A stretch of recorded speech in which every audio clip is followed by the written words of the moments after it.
Hello YouTube, this is day number 5 of this 60-gallon saltwater aquarium.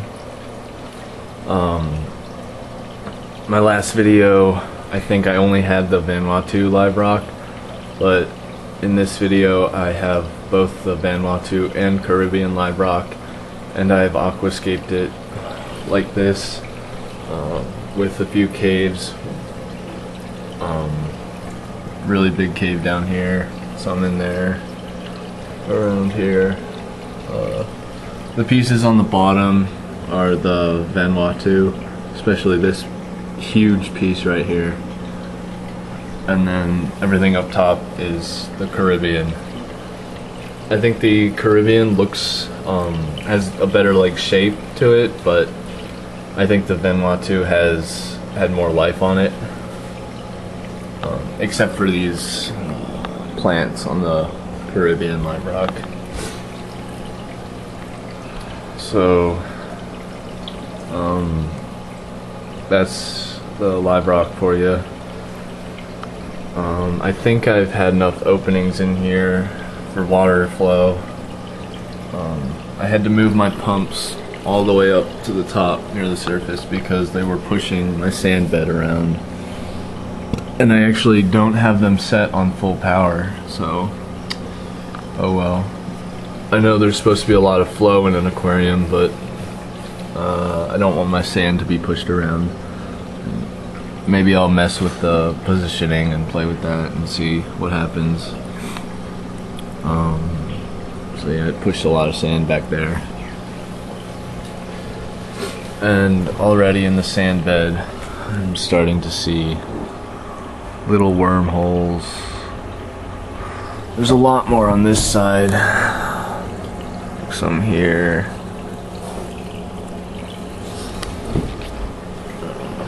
So the live rock has started to seed my deep sand bed, which is approximately 4 inches. In some places it's not exactly 4 inches. Like right here, obviously that's not 4 inches. I used a deep sand bed calculator and it told me to get 100 pounds of live sand, but I actually got 140 pounds and it was, I guess, not quite enough, but it's just barely under 4 inches. It's like 3.75 inches, so I'm sure it's pretty good. It shouldn't make much of a difference. So that's that, and I found what I think is a piece of coral on the live rock here. I don't really know what type of coral this is, but after looking online, it sort of looks like a candy cane coral, so that would be an LPS coral. And I'm pretty sure it's gonna die because of the cycle process going on. But oh well, that's nice. It shows that this live rock has lots of life on it. And then go down here, show you my sump. Let's look at the Reef Keeper light here. It says it's at 78 degrees, and then hold on, I hooked up the pH probe, so it's about 7.7, and it's kind of dark in here. Maybe I need a flashlight.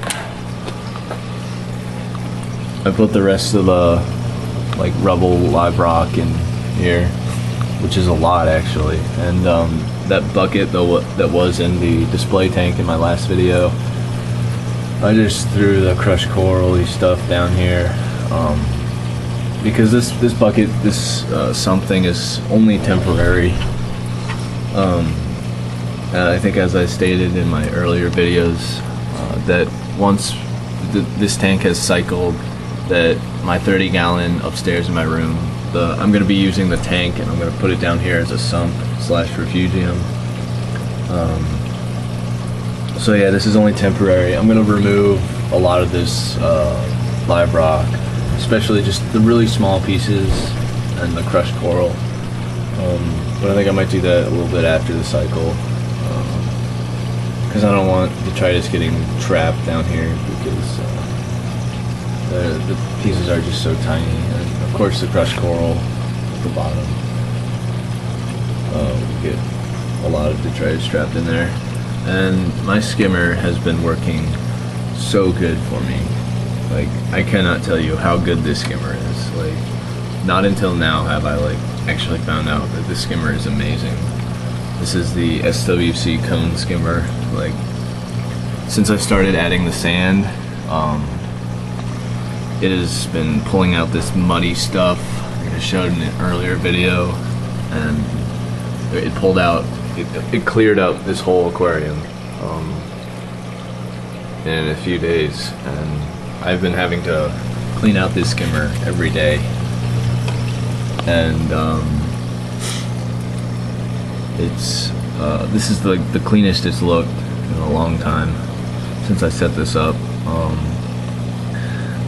The really dark stuff you see is probably the carbon, because I just added some ChemiPure, so it's taking some of that out. But I noticed that today when I cleaned out the skimmer, it actually smelled like shit. When I just had the sand in there, it just smelled like sand. But now that the live rock is in here and it's starting to pull out it's got some biological stuff in there, it's got bacteria, and it smells nasty. So it's good for that. And there's my bag of ChemiPure in a high flow area. See the output of the skimmer right there flowing into the ChemiPure. And I also have a filter sock on my drain hose. And right here is my phosphate reactor with RoaPhos down there. I tested the RoaPhos out on my 30-gallon aquarium. It seems to work real well. Almost all of the hair algae is gone in my 30-gallon. I don't think I'll be doing any more updates on that, because it's only going to be around for like another month until I take it down. Maybe the day I take it down, I might make a video before that just to show you guys how it looks and that stuff. So there's the sump. Oh, my heater's down here. Just put that in there. That's the sump. I've actually been leaving these doors open because if I don't, the heat gets trapped in there and the temperature goes up. Yesterday it got up to 80 degrees, and that's bad. So I'll have to get a fan to put down here. See, because of this plywood back here, I'll need a fan to blow air out of that little hole, that little slit back there. But for now I'll just leave this door open. And then also in the summertime I might need to put like 2 fans, one here, blowing the air across the aquarium water so that it cools down, because if I stick my hand under the light, it's really hot. Some people say that T5s are do not produce heat. I'm going to tell you that that's a lie, because T5s do produce quite a lot of heat. Although I do have 8 bulbs, so that's a lot. So it's a lot of light. And over here, my refugium, I got the compact fluorescent 10,000K bulb in the light, and then I've got some Chaetomorpha in here. I put it in here during the cycle process because during the cycle process it will help take out phosphates and nitrates. And I put some rock in there, and this has a 4-inch deep sand bed. It's a little bit higher right here, but it goes down. So yeah, and then here's my pH probe and my temperature probe. And another thing I forgot to mention was Friday. My mom called me while I was at school and said the aquarium's leaking. And it leaked all out here. It even leaked down stairs to the basement. I found out the problem was this garden hose thing here had come unattached from the pump and was spraying water everywhere. So I since glued it down with some super glue, and also on the return end here I glued it down so that hopefully it does not happen again, because that just sucked. It spilled about 10 gallons of water. It was terrible, but I've got that under control now. And another thing I did yesterday, I made this sheet for testing my aquarium for all the levels, ammonia, calcium, stuff like that. And I wrote up here day 1. I forgot to write the rest of the Y. I can't spell. And my handwriting sucks. So I started that on March 23rd.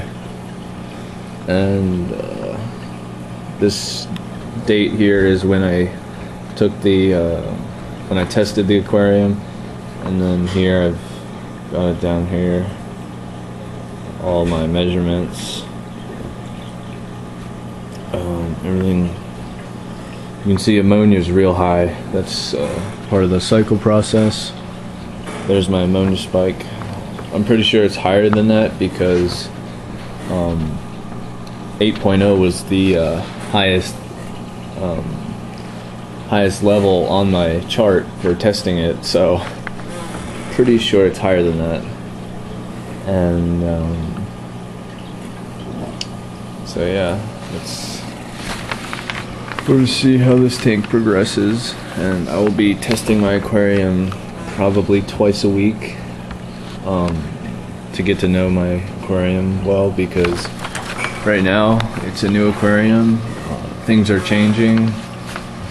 Cycle process is fluctuating.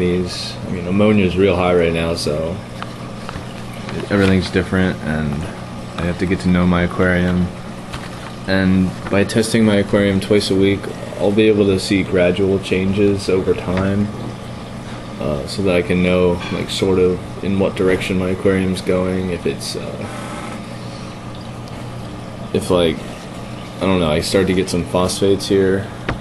Right, see, I can eliminate the problem, put a phosphate reactor in there.